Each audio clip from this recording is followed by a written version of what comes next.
bem-vindos ao último episódio da segunda temporada do Comunica Universo. Meu nome é Mendy Ribeiro. E eu sou a Maria Giovana Carvalho.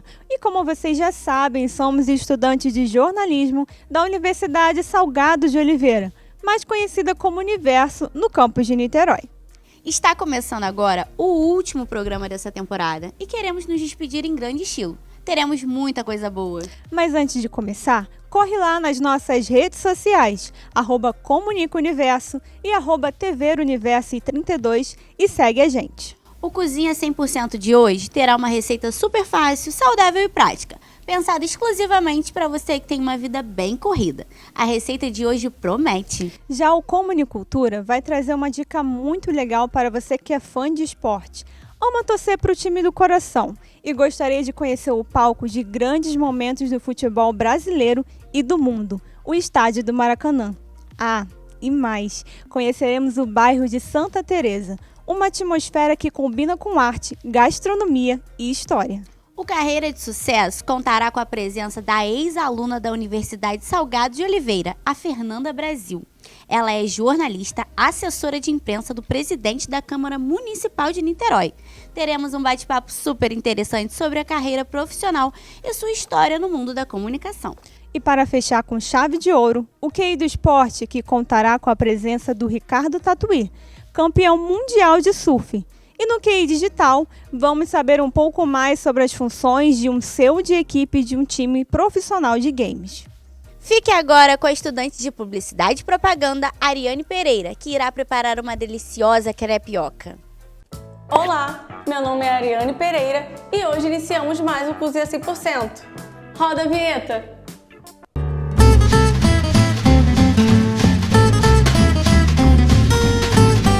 Hoje vamos gravar uma receita que é a crepioca. Eu faço muito ela durante o lanche da tarde, café da manhã. E vamos lá, partiu! E vamos iniciar nossa receitinha. Ela é muito gostosinha, eu amo, é minha predileta. Primeiro a gente vai quebrar um ovinho.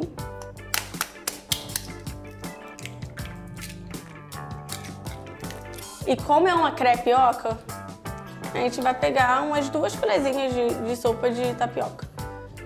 Ou ao seu gosto, tá? Porque você vai misturar e vai ver como é que vai ficar a textura dela no ovo. Porque às vezes você quer com pouco ovo, você quer com mais tapioca, não tem problema, é ao seu gosto. Agora eu vou misturar como se fosse uma omeletezinha. Primeiro, que eu já estava esquecendo, é o sal. A não ser que seja hipertenso, né? Não pode botar o sal. É uma pitadinha, tá, gente? Senão vai ficar muito salgado, vocês vão passar mal. Aqui, vamos bater agora. É igual um omelete, gente.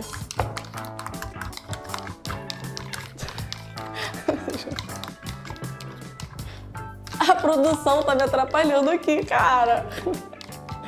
Sou a cozinheira séria. Vou mostrar aqui, ó, tô batendo. Bom, vocês podem ver aqui a consistência, como ficou. Ela fica meio branquinha, né? Porque a tapioca ela é muito gostosinha.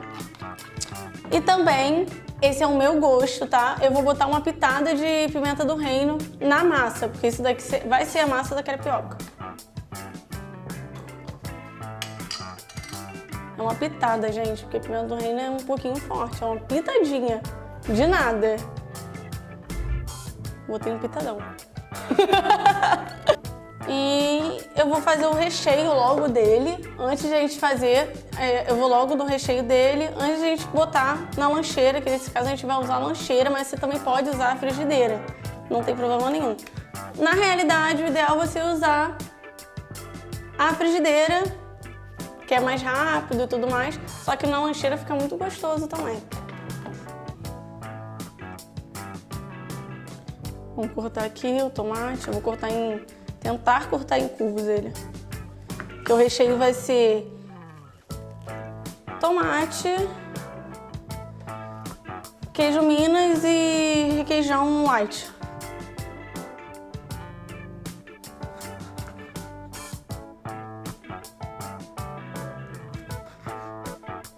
Vou tentar colocar ele inteiro. Se você tiver preferência de botar sem semente, não tem problema também. Mas eu gosto com semente. Se você quiser espremer a semente, é só você cortar ao meio assim e dar uma espremidinha que sai a semente toda do tomate.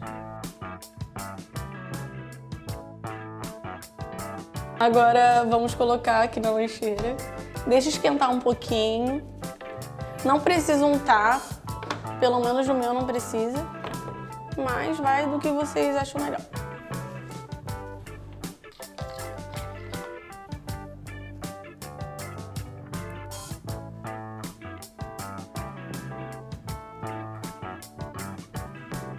Eu tô espalhando pra ir pra toda a forma, tá, gente? Esperar criar forma pra depois eu fechar e a mágica acontecer. Vou fechar.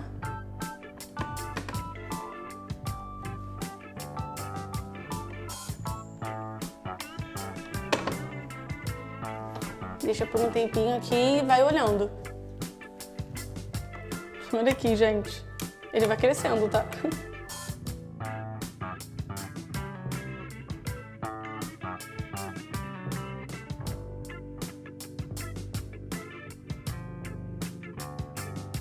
Agora vamos para os recheios.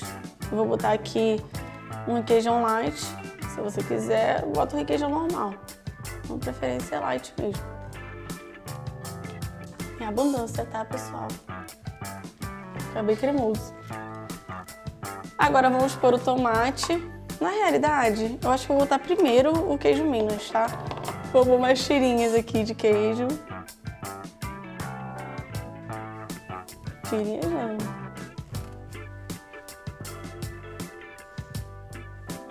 O tomate.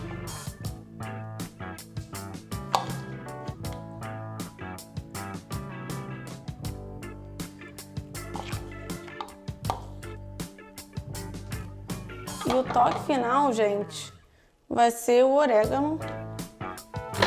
Que eu não tô achando. Achei. Tadinha. Porque o orégano, ele tem um gosto forte. Tem que ser um complemento, não o principal. Vamos fechar.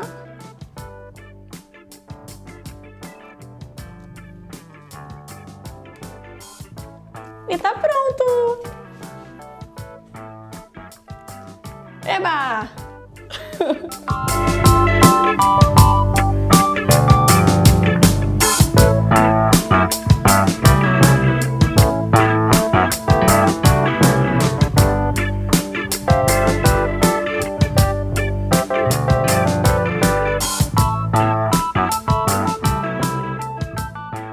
Olha como parece que ficou delicioso. E me bateu aqui uma aguinha na boca.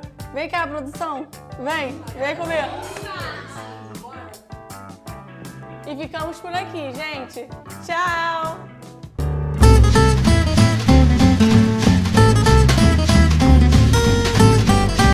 Nossa, que rápido e prático! Agora que aprendi essa receita, eu vou fazer sempre.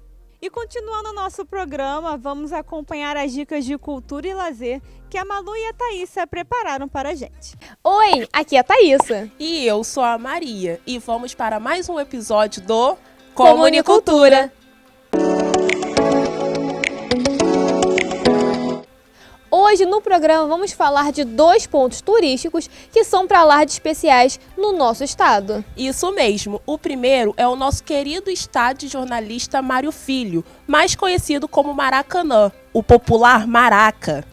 E o outro é o bairro de Santa Teresa, no Rio de Janeiro, proporcionando visões privilegiadas da zona sul e central da cidade maravilhosa. O Maracanã é um estádio de futebol localizado na Avenida Presidente Castelo Branco, no Rio de Janeiro, e inaugurado em 1950 durante o mandato do general de divisão e prefeito do Distrito Federal, Marechal Ângelo Mendes de Moraes. Desde então, o estádio foi palco de grandes momentos do futebol brasileiro e mundial. Para aqueles que querem conhecer o Maracanã, o passeio tem duração de 40 minutos e pode ser feito com guias bilíngues ou individualmente. Quem for ao estádio poderá conhecer os vestiários, a sala de aquecimento dos jogadores e da coletiva de imprensa. O Tour Maracanã é uma das atrações mais procuradas pelos turistas que passam pelo Rio e pelos moradores da cidade. E não para só no futebol. Diversos artistas nacionais ou internacionais já passaram com seus shows no estádio do Maracanã. Como Ivete Sangalo, em 2006, a artista gravou o seu DVD Ivete no Maracanã. A faixa contém 27 músicas, sendo até então um dos maiores projetos da cantora. Tiaguinho, que também ocupou o Maracanã para a gravação do seu DVD, titulado como Tardezinha no Maraca. E não poderíamos esquecer da banda RBD, ainda com uma fanbase gigante e ativa, que em seu auge de sucesso no ano de 2006 lotou o Maracanã e ainda foi palco de um DVD da banda mexicana.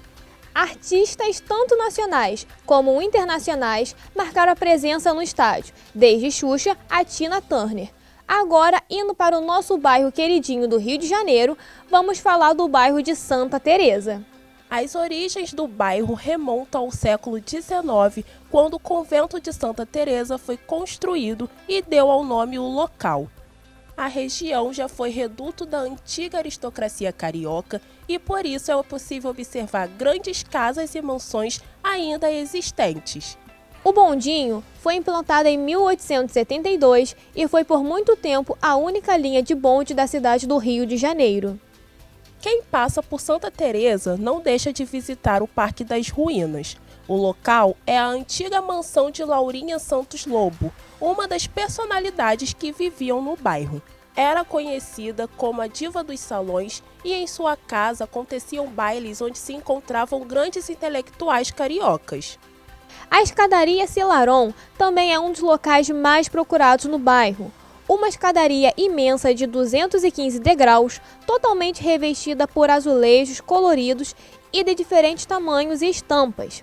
Esse trabalho foi do artista plástico chileno Cilaron, que se instalou no bairro e fez o trabalho sozinho ou com seu próprio dinheiro através dos quadros que vendia. De acordo com o site oficial do bonde de Santa Teresa, a estação inicial fica na rua Lélio Gama, próximo à estação de metrô Carioca. As saídas ocorrem a cada 30 minutos. O custo do passeio é de R$ 20. Moradores cadastrados, estudantes da rede pública uniformizados e com vale estudante. Pessoas acima de 60 anos, portando CPF e portadores de vale social não pagam o embarque.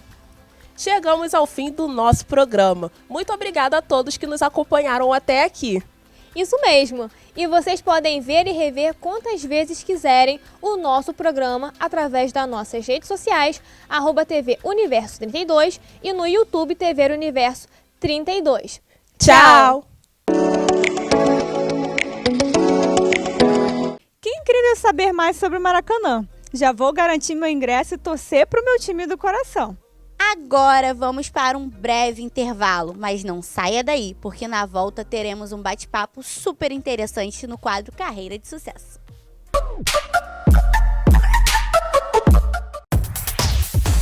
Sabia que na Universo você pode fazer a sua graduação totalmente de graça? É isso mesmo! Com o exame de bolsas Universo, você tem a chance de conquistar até 100% de desconto durante todo o curso. A prova é totalmente online e a inscrição é gratuita. Prova dia 19 de junho. Inscrições em universo.edu.br. Para mais informações, WhatsApp 0800 2572 722. Universo, seu futuro é aqui! O curso de Comunicação Social com habilitação em Publicidade e Propaganda da Universo tem como princípio a formação de profissionais aptos a trabalhar com criatividade e responsabilidade social. Com duração de 4 anos e aulas no período noturno, os alunos contam com laboratórios equipados, além de um corpo docente de qualidade e com experiência de mercado. O publicitário pode atuar em diversas áreas, como no planejamento, atendimento, mídia, criação, marketing, entre outros. Venha para o Universo!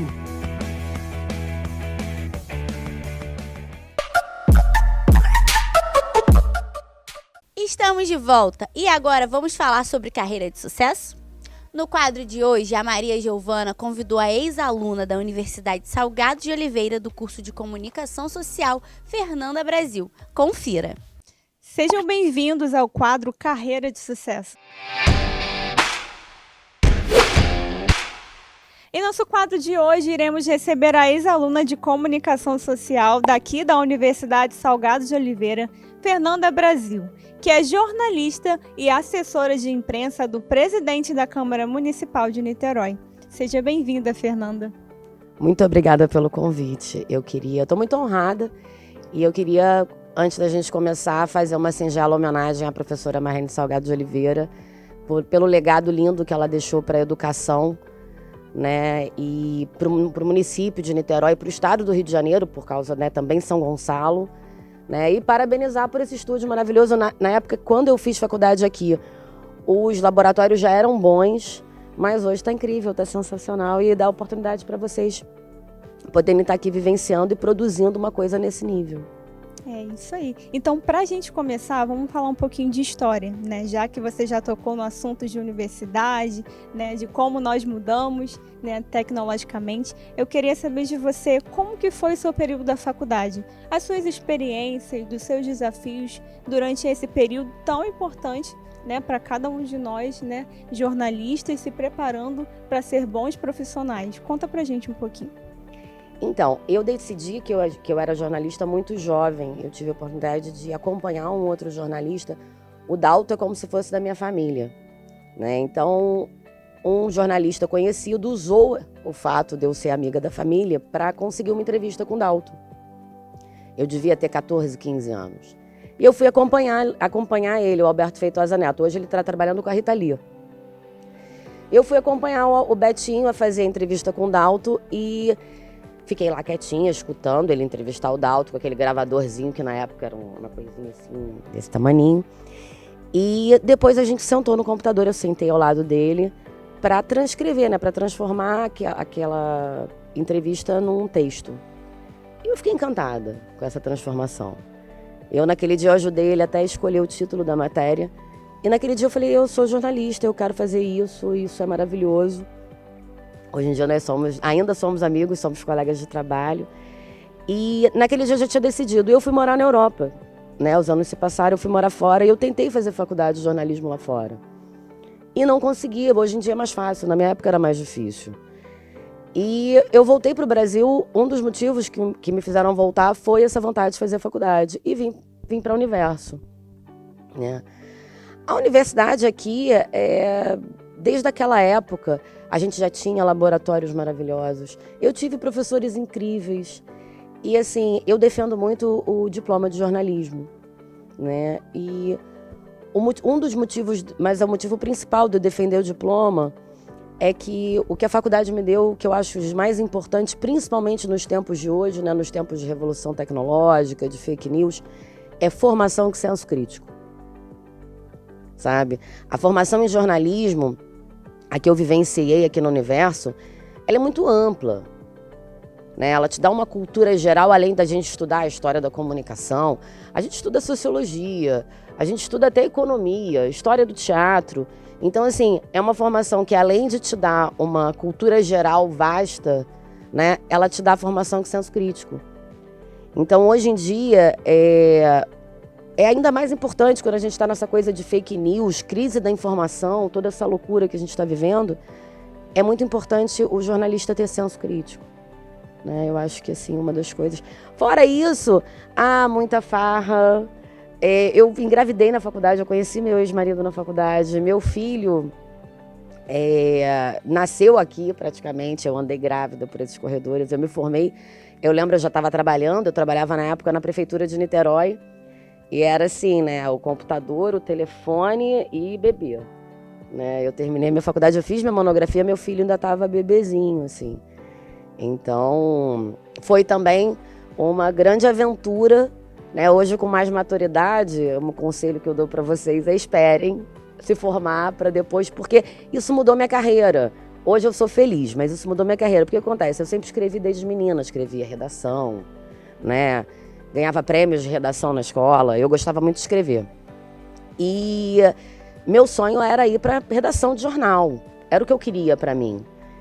Só que eu engravidei na faculdade, eu conheci meu ex-marido na faculdade, engravidei na faculdade e realmente com um filhinho pequenininho, eu sei que tem muitas jornalistas que conseguem, mas era muito complicado. A rotina da redação, ela é puxada. Então, assim, e aí em função disso eu acabei montando uma empresa com o meu ex-marido, de comunicação, na área de cultura também, né? A gente começou a produzir cultura.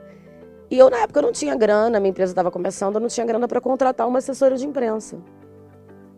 E comecei a fazer, eu já tinha estudado, eu sabia, né? E comecei a fazer assessoria de imprensa. E hoje eu sou muito feliz na minha profissão. Eu não sei se, assim, eu adoraria, eu posso escrever, mas, assim, essa coisa de você conhecer várias pessoas, lidar com gente, né? Eu conversei com você mais cedo hoje sobre isso. Uma das coisas que eu considero mais importantes na nossa profissão é a função social do jornalismo. Eu levo isso muito a sério. E o trabalho de assessoria de imprensa que eu faço hoje, né, para o vereador Milton Cal na Câmara dos Vereadores, me possibilita cumprir essa função social todos os dias. Né? Então, eu sou muito feliz hoje nessa profissão que aconteceu por acaso. Muito bom. E você falando um pouquinho de assessoria de imprensa, conta pra gente como é que é o dia a dia, a rotina de um assessor de imprensa, né? O que ele faz, o que ele produz, como é a carreira de um assessor de imprensa? Conta pra gente. Então, as coisas mudaram um pouco, né? Porque antigamente a gente não tinha os grupos de WhatsApp, né? Hoje em dia a gente tem os grupos de mídia. Eu tenho grupos, assim, que a gente brinca que a gente tem do jornal O Povo ao New York Times no mesmo grupo. Então você tem ali jornalistas de TV, de rádio, num grupo de 250 pessoas. Então as coisas ficaram muito mais fáceis. A rotina, ela depende muito, assessoria de quê? Para quem? Né? Por exemplo, o meu atual chefe, ele não gosta muito de aparecer. Ele é um cara muito discreto. Então, assim, eu às vezes para conseguir gravar um vídeo com ele, assim, tem que implorar, assim. Mas é porque é um cara que trabalha muito. A vida dele é muita correria. Então, assim, tem outros assessores, né, que têm chefes diferentes. Eu já tive chefe que dizia assim, olha, tem 3 dias que eu não apareço no jornal. Né? Mas o trabalho é basicamente você descobrir no seu dia a dia boas pautas, ter bons contatos na imprensa, né? Saber reconhecer aquela pauta está para qual coluna ou para qual editoria, para qual jornalista eu mando, né? E manter esse relacionamento com o seu cliente, com a imprensa, né? Tá sempre criando coisas, possibilidades também. Às vezes eu faço muito isso, né? Eu começo criando a pauta, né? Você faz um evento que você sabe que vai te gerar mídia espontânea, né? E aí você prepara um release, faz boas fotos e manda para a imprensa. Muito bom, né? Essa parte de assessoria, né? E falando um pouco disso, né? De jornalismo e assessoria, eu gostaria de saber, de modo particular, teve alguma matéria, teve alguma pauta que marcou pessoalmente a sua vida? Muitas. Então eu vou contar uma gafe, uma engraçada, e vou contar depois uma bacana. A engraçada foi que eu estava fazendo a divulgação de um show, olha que vergonha. Eu vou contar, gente, vou contar. Eu estava fazendo a divulgação de um show e eu escrevi Santa Teresa. Teresa eu acho que é com Z, mas Santa Teresa Bairro eu acho que é com S. Enfim, eu sei que eu escrevi isso, virou uma piada na época, né? Alguns amigos caçoaram de mim na época e foi muito engraçado, isso me marcou muito, né? Eu tento tomar muito cuidado. Vou contar uma agora recente. A gente vai ficando velhinho, né? Eu já tô com 42 anos, eu já não enxergo como eu enxergava. E agora a gente trabalha o dia inteiro nesses telefonezinhos, né? A gente trabalha o dia inteiro no telefone. E aí a menina, eu fazendo assessoria de imprensa de um show, e a menina mandou para mim a data. É uma coisa, né? O cliente, porque o que acontece? A gente não adianta você mandar para o jornal uma pauta que vai acontecer daqui a 3 meses. Porque a gente que estuda, né, aquela questão né, do factual, da importância, eles vão botar na gaveta para depois, né? Porque você tem que se preocupar com o que vai acontecer amanhã, depois da manhã, o factual, né? E o cliente ficou em cima de mim, a cliente ficou em cima de mim, acontece nas melhores famílias. A cliente ficou em cima de mim com a data. E aí ela me mandou, é dia 9/3, estou dando um exemplo, eu não sei, com números eu sou péssima, já avisei que com data eu sou terrível. E aí eu achei que era no dia seguinte. E mandei para a imprensa, bombei meu WhatsApp e saiu no jornal. Só que era no mês seguinte. Isso agora, recentemente, na tribuna, Jordã, Marcelo, desculpa, aconteceu. E eu fui perdoada, graças a Deus. O Rafael Fera, da FAM, foi perdoada, porque a gente sabe o que acontece. Mas, assim, foi outra coisa que me marcou, foi um erro. Esse é um erro que eu não quero repetir nunca mais. Eu fiquei muito mal de cabeça. Vou contar uma boa. Abrigo Cristo Redentor, recentemente. Eu fui gravar, fui contratada por um empresário que ele queria fazer tipo antes ou depois, porque o abrigo está passando por muitas dificuldades. Então a intenção dele era gravar um vídeo de todos os problemas dos abrigos, das necessidades dos velhinhos, e para depois conseguir viabilizar apoio e a gente gravar depois as mudanças para melhor. Né? Parece, inclusive, eu recentemente recebi a boa notícia de que tem um empresário que vai fazer algumas melhorias no abrigo, mas foi incrível, a gente gravou e teve um dado momento, eu estava gravando e um dos idosos veio com uma flor de papel, porque eles fazem artesanato lá, ele bem velhinho, ele veio com a flor de papel e me entregou. E não teve como, eu fiquei muito emocionada. E também uma das enfermeiras, a nutricionista do asilo, me contando, trabalha há muitos anos no asilo, ela me contando as dificuldades do asilo e ela começou a chorar e eu comecei a chorar junto, porque realmente não... Essa do Abrigo Cristo Redentor me marcou para sempre. São histórias que realmente marcam a nossa vida, né? Mas vamos para um breve intervalo, né? E já voltamos com muitas novidades e muitos desafios para vocês, tá bom? Até já!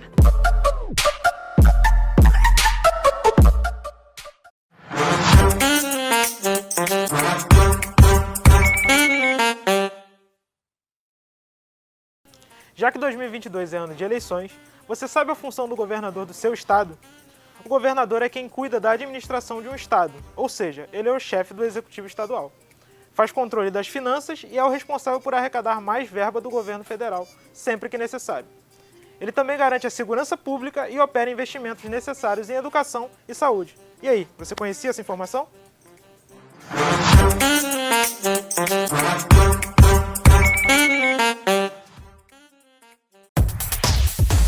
Sabia que na Universo você pode fazer a sua graduação totalmente de graça? É isso mesmo! Com o exame de bolsas Universo, você tem a chance de conquistar até 100% de desconto durante todo o curso. A prova é totalmente online e a inscrição é gratuita. Prova dia 19 de junho. Inscrições em universo.edu.br. Para mais informações, WhatsApp 0800 2572 722. Universo, seu futuro é aqui!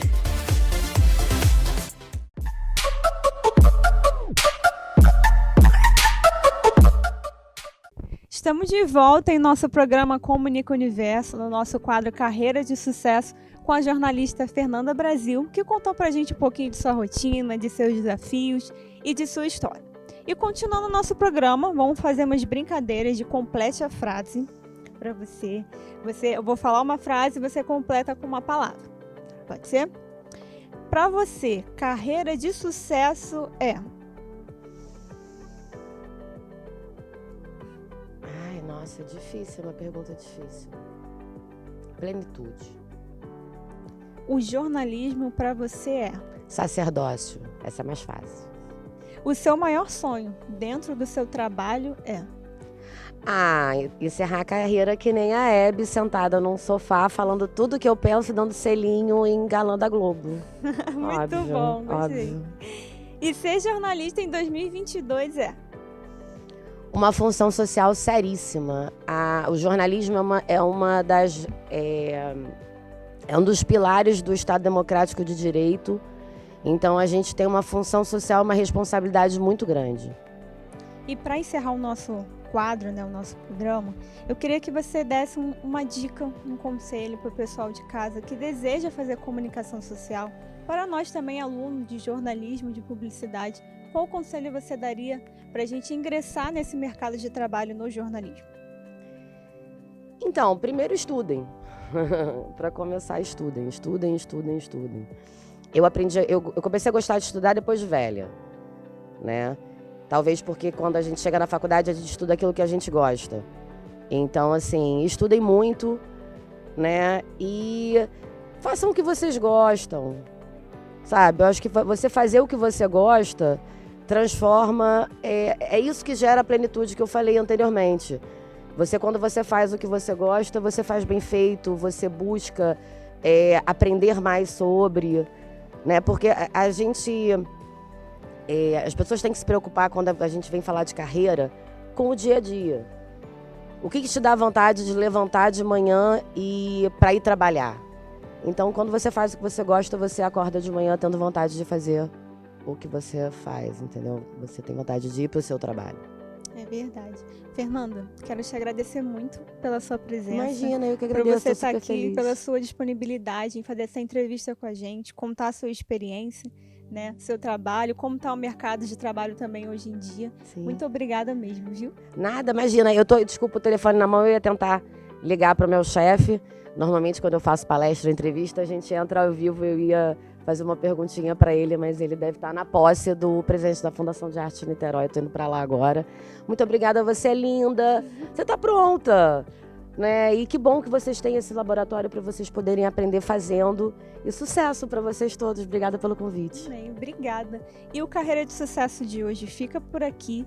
Fiquem ligados. Agradecemos a audiência de vocês, o carinho de vocês. Como esse é o último programa, o último Carreira de Sucesso, muito obrigada pela sua companhia e até a próxima.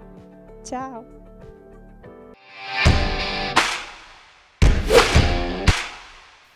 Caramba, que trajetória, né? Bom, eu já anotei as dicas de como se sair bem e ter uma carreira de sucesso. E você aí de casa, tem interesse em ingressar no mercado de comunicação social? Então vem para o Universo. Vamos para um breve intervalo e já já voltamos com muito entretenimento para vocês. Fiquem ligados.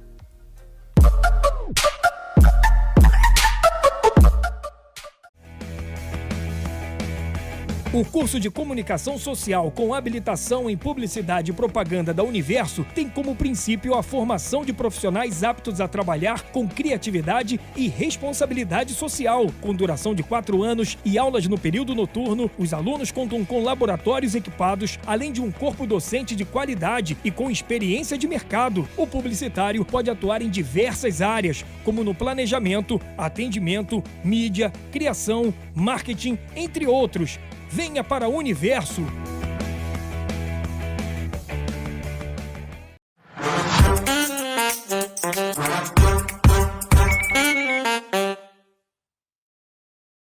Nas eleições deste ano, você irá votar para os cargos de Presidente da República, Governador, Senador, Deputado Federal e Deputado Estadual.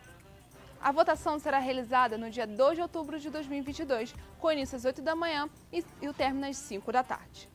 O segundo turno só existe para os cargos do Executivo, como o Presidente e o Governador. Essa fase da eleição só acontece se os candidatos para tais cargos não ultrapassarem 50% mais um dos votos válidos. No ano de 2022, a segunda fase das eleições acontece no dia 30 de outubro.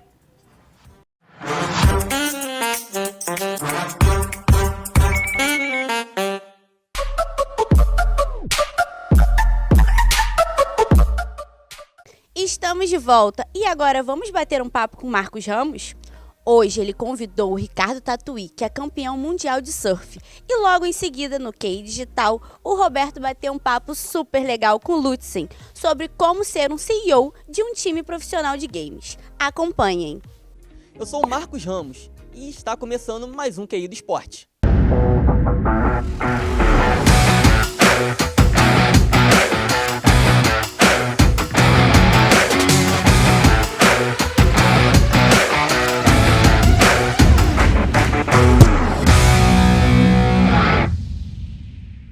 E hoje nós temos um convidado muito especial, cria daqui de Niterói, campeão de uma etapa do WCT, Circuito Mundial de Surf.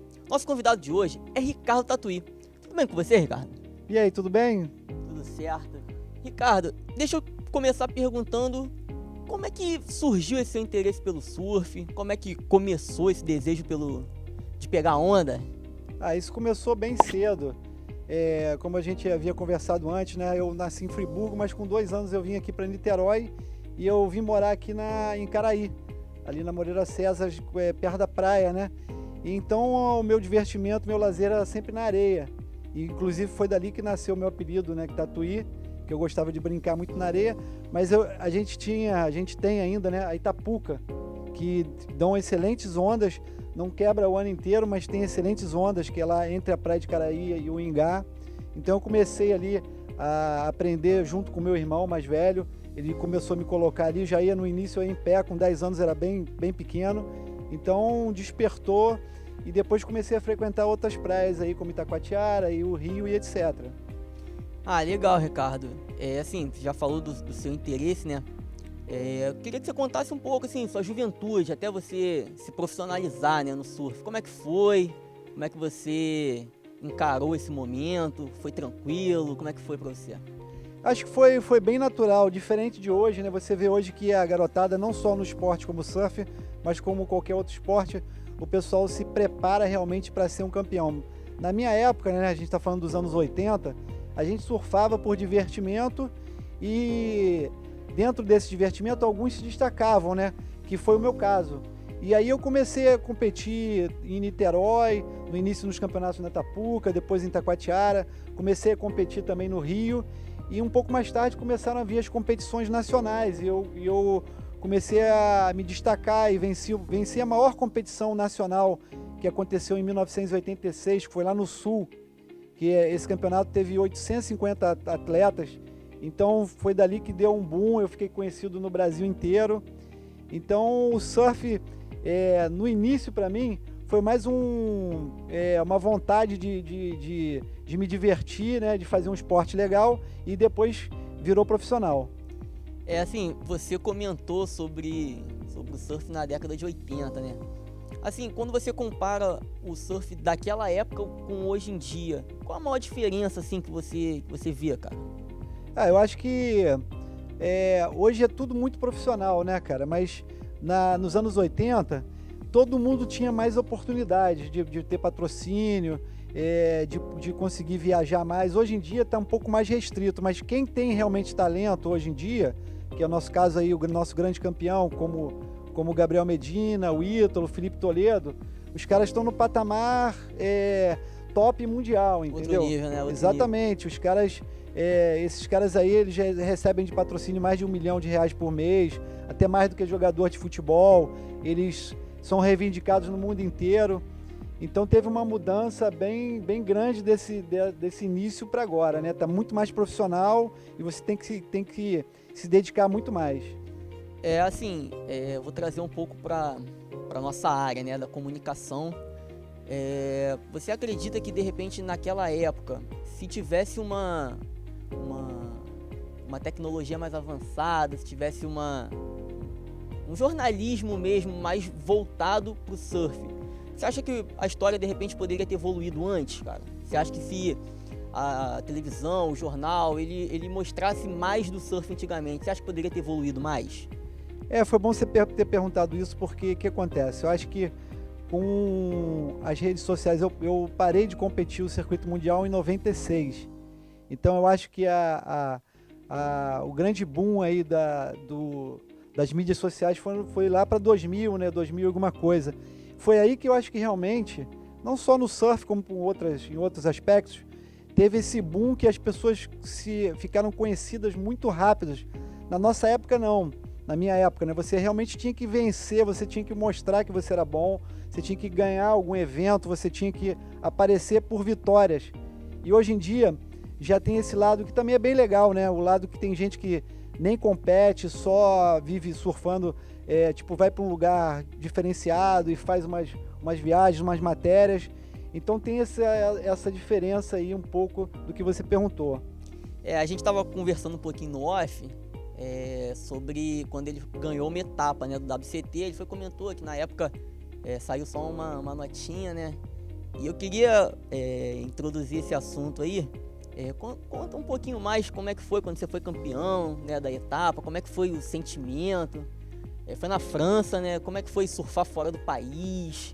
Conta um pouquinho pra gente. Então, essa vitória foi em 94, né? Foi lá na França, em Biarritz, numa praia... Bom, é uma das praias mais legais que tem lá. Inclusive tem um hotel lá que as pessoas dizem que o Copacabana Palace se inspirou para ser construído. E na minha época era top 44, eu tinha ficado em 45 e não tinha me classificado. Então, se faltasse alguém, ou então a organização do evento me convidava para ir em alguns campeonatos, né? Era a mesma quantidade que são hoje, são 11 eventos por ano. Aí eu ia um, no outro não ia. Nesse eu fui convidado. E chegando lá, eu fui assim meio de supetão, né? Me chamaram assim meio de correria. Eu estava até disputando um evento em Ipanema que eu perdi de primeira. Eu já fui meio assim, não tava muito legal, né? Mas engraçado. Pensou, se aqui em Ipanema eu ganhei, vou ganhar lá. Exatamente. E eu cheguei lá no campeonato, levei uma prancha nova e comecei a evoluir durante o evento, entendeu? Na primeira bateria não fui muito bem, mas na segunda... E o interessante nesse evento é que eu venci três campeões mundiais, né? Inclusive o Kelly Slater, que era a bateria homem-homem. Então, foi um grande incentivo realmente na minha carreira, né? Ter vencido esse campeonato, porque até então só 2 brasileiros tinham ganho esse tipo de evento internacional. Eu fui terceiro, primeiro do estado do Rio, de Niterói, né? O outro foi um nordestino, o outro foi do sul. Então foi um grande boom, mas realmente era muito difícil. Voltando lá ao que você tinha falado, lá fora eles não acreditavam de maneira nenhuma em brasileiro, entendeu? Eles achavam que o brasileiro não fazia parte do circuito mundial. Tanto é que saiu uma nota pequenininha lá no jornal, nas coisas lá fora, mas aqui no Brasil saiu muita coisa, saiu bastante coisa no Esporte Espetacular, na grande mídia, nas mídias também locais, em todo o Brasil, mas infelizmente eles não acreditaram. De repente foi até bom, porque eles não acreditaram que hoje o Brasil domina o circuito mundial, né? Eu ia comentar isso. Você falou que não levavam muita fé, né, nos brasileiros, e hoje em dia os brasileiros são os tops, né? Exatamente. Teve uma grande mudança aí que a gente pode falar que foi mais ou menos ali entre 2005 e 2010, quando apareceu o Felipe Toledo, quando apareceu o Ítalo Ferreira, o Gabriel Medina, entre outros, né, que apareceram, e teve um grande boom no circuito mundial. Inclusive os australianos, né, e os americanos que sempre dominaram esse esporte, eles até se assustaram, porque houve uma dominação muito grande por parte dos brasileiros e está se mantendo até agora, mas isso tem que ser trabalhado, porque, como a gente conversou ali nos bastidores, mais ou menos o que aconteceu no jiu-jitsu, do MMA, né? O MMA era completamente dominado por brasileiro no início, e aí os gringos aprenderam a lutar, aprenderam a vencer, e hoje em dia eu acho que até os gringos são melhores, né? Estão mais um degrau um pouco mais acima. Então, os brasileiros têm que continuar aí treinando e galgando, porque essa situação pode mudar um dia. Aquilo, não é ficar cômodo, né, na posição de já atingi o máximo, já atingi o topo, não preciso mais evoluir, né, mais aprender. E também uma coisa bem importante é fomentar a base do esporte, né? É o que está acontecendo aqui, né? Como acontece um pouco em alguns setores, né? Como na educação, né? O Brasil é muito forte nas universidades federais, mas no ensino básico não é tão forte. É a mesma coisa que está acontecendo. Os surfistas que estão no WT têm tudo, são bem patrocinados, têm apoio, e a base do esporte ainda está um pouco, apesar de acontecer, tem que ser mais fomentado. Você, né, falou um pouco aí sobre essa base, né? Acho importante comentar sobre. Você comentou que dá aulas, né, para que essas pessoas estão querendo praticar hoje em dia. Qual o conselho que você dá? Qual a maior dificuldade que você enfrenta hoje em dia, né, no surf? Conta um pouquinho pra gente. Eu já tive um grande projeto, né, que se chamava Projeto Tatuí, que já passaram mais de 2, 3 mil crianças por mim aqui em Niterói. Foi um projeto aí inovador. Hoje em dia eu dou aulas particulares, mas como eu falei antes, o surf deu uma ramificada muito grande. Então tem gente que vai para o surf que não quer ser profissional, quer apenas se dedicar ao lazer. E outra coisa, não tem idade. Eu tenho aluno de 5 anos e tenho um aluno de 50 anos. Então o importante é o astral, o bem-estar que o surf proporciona hoje em dia, entendeu? Eu acho que esse é o principal movimento que eu acho que vai ficar eternizado aí como um esporte que, como na Austrália e Estados Unidos, já é há bastante tempo. Por exemplo, você vê gente indo trabalhar em banco com prancha em cima. E aí você vê que sempre de manhã cedo, bem cedo, antes do trabalho e depois do horário de trabalho, fica sempre cheio. Porque as pessoas praticam pelo bem-estar da pessoa. Pela saúde, né? Pela saúde e pela diversão também, né? Assim, hoje em Niterói, como é que você vê o surf, cara? Você vê que ele tem o seu valor, você acha que ele poderia ter mais? Como é que você enxerga isso aí?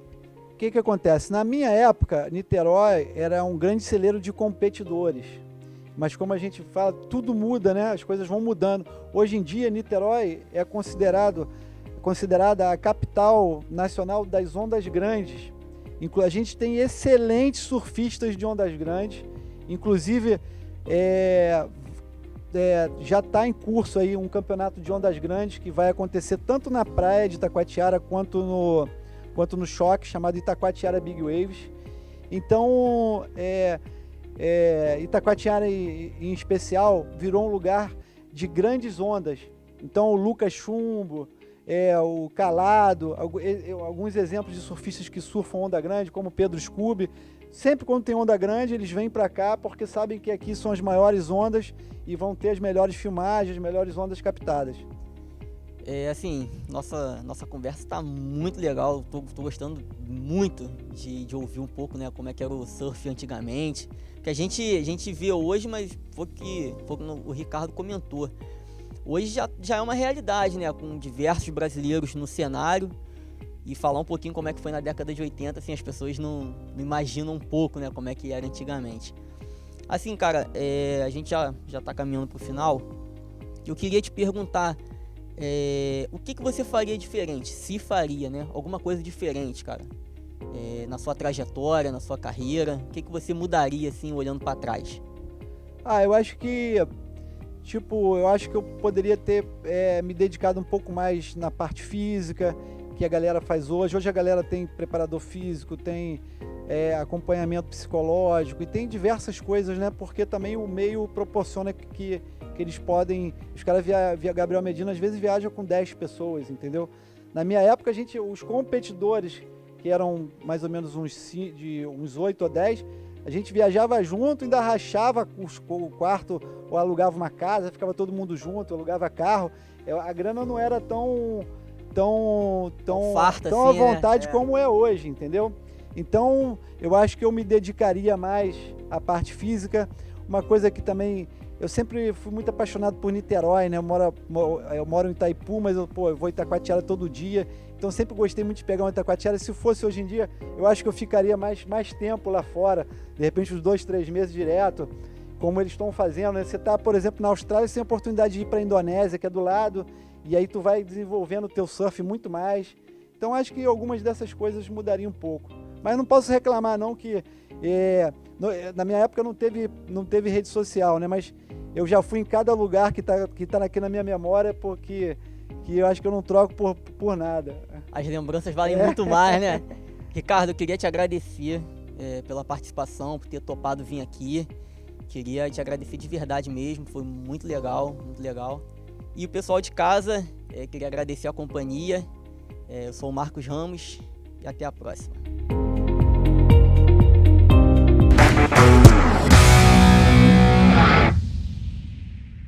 Olá, eu sou o Roberto e esse é o QI Digital.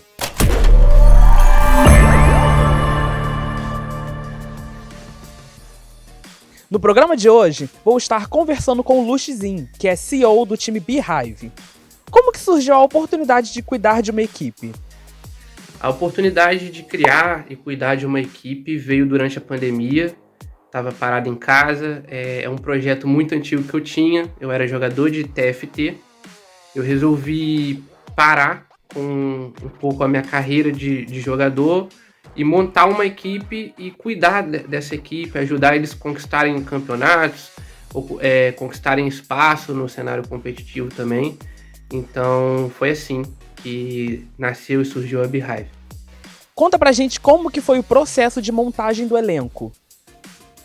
Bom, o processo de montagem do elenco, ele veio através dos contatos que eu tinha direto da solo kill e do jogo, do TFT, que igual eu falei, eu era jogador, eu jogava em alto nível, no Challenger, no Grão-Mestre do Brasil. Então, eu fui diretamente em jogadores que eu já tinha jogado antes, seja em campeonatos ou durante as filas ranqueadas, e analisei a possibilidade deles participarem do projeto, entrarem no projeto. Então, o primeiro elenco de 1 ano e meio atrás foi assim. Os outros elencos que foram tendo durante os sets que foram tendo do TFT, alguns participaram através de seletivas, outros através de scouting também, da solo kill e de campeonato, através de convite. E é assim que foi feito o elenco que a gente está atualmente na Beehive. Quais são os seus objetivos com a equipe? Os meus objetivos com a Beehive é alcançar sempre o mais alto nível, seja em qualquer modalidade que a gente esteja competindo.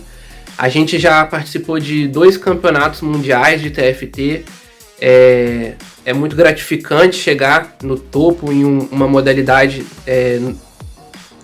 nesse âmbito.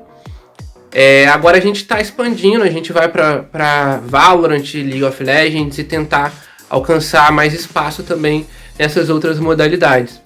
Então, falando do TFT, a gente quer ir pro 3º Mundial, jogar outro Mundial, vai ser muito legal se acontecer agora nesse set novo, mas das outras modalidades a gente tá bem no iniciozinho e a gente quer conquistar espaço também. Conte um pouco pra gente sobre o Mundial de TFT. Bom, o Mundial de TFT foi muito legal, já é o segundo que a gente joga, né?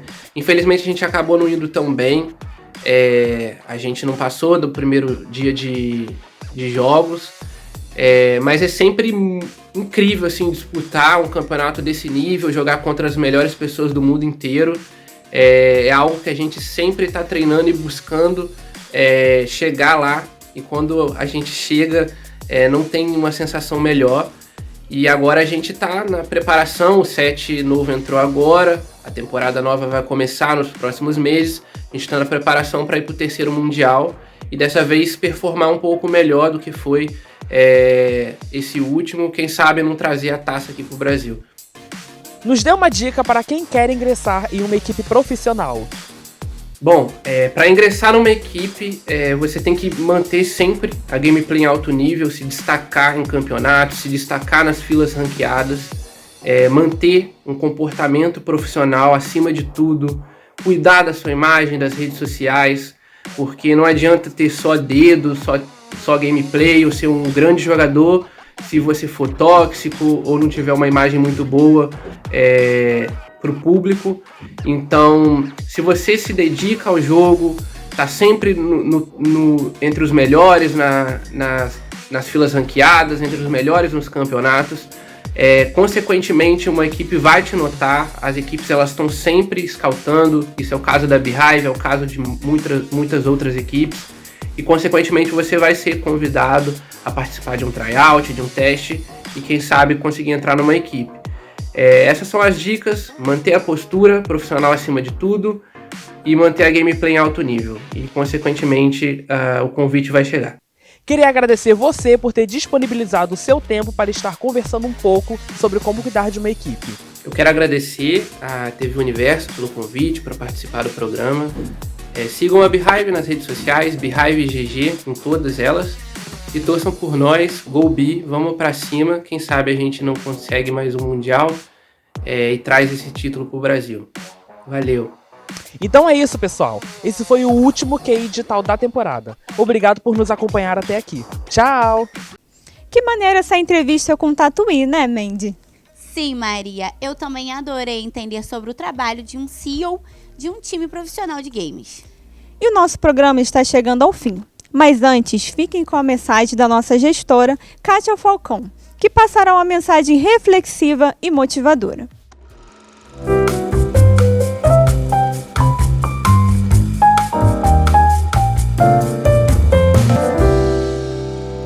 Do livro Maktub, de Paulo Coelho. Diz o mestre: se você está percorrendo o caminho dos seus sonhos, comprometa-se. Comprometa-se com ele. Não deixe a porta de saída aberta, através da desculpa: ainda não é bem isso que eu queria. Pensa bem. Essa frase guarda dentro dela a semente da derrota. Você é um vitorioso? Então, assuma o seu caminho, mesmo que precise dar passos incertos, mesmo que saiba que pode fazer melhor do que está fazendo. Se você aceitar suas possibilidades no presente, com toda certeza, vai melhorar no futuro.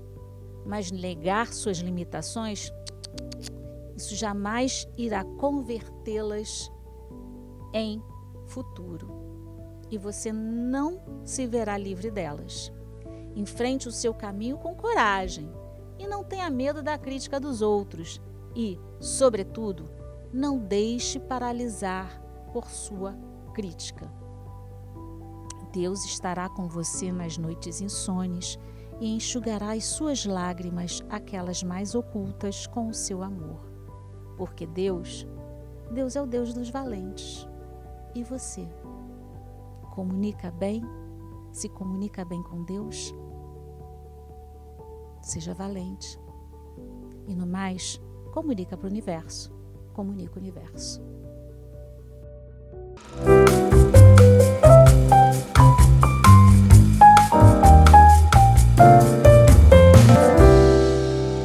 Que interessante essa reflexão, não é mesmo? Pois é, Mandy. A segunda temporada do Comunica Universo, infelizmente, chegou ao fim. Nós agradecemos muito a vocês aí de casa que nos acompanharam nessas manhãs. Também queremos agradecer à TV Universo pela oportunidade de colocar em prática o que aprendemos durante a nossa graduação. Mas não fiquem tristes, pois em breve terá a terceira temporada do Comunica Universo, um programa totalmente produzido pelos alunos de Comunicação Social. Então é isso, pessoal. Tchau! Sejam bem-vindos ao último episódio da segunda temporada. Terão mais. E é sobre. Não. Tchau. O que eu falei sobre? É sobre isso. Xuxa, a Tini Turner. Tini. Vamos. E não para só no futebol. Diversos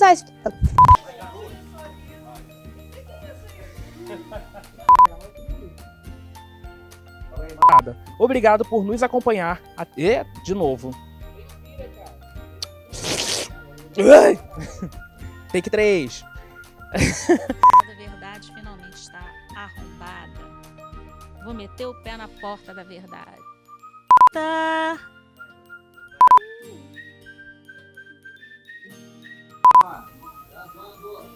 Take 1. É porque ela entendeu? Ficou milhões, tudo. Não esqueça que você fala. Tchau.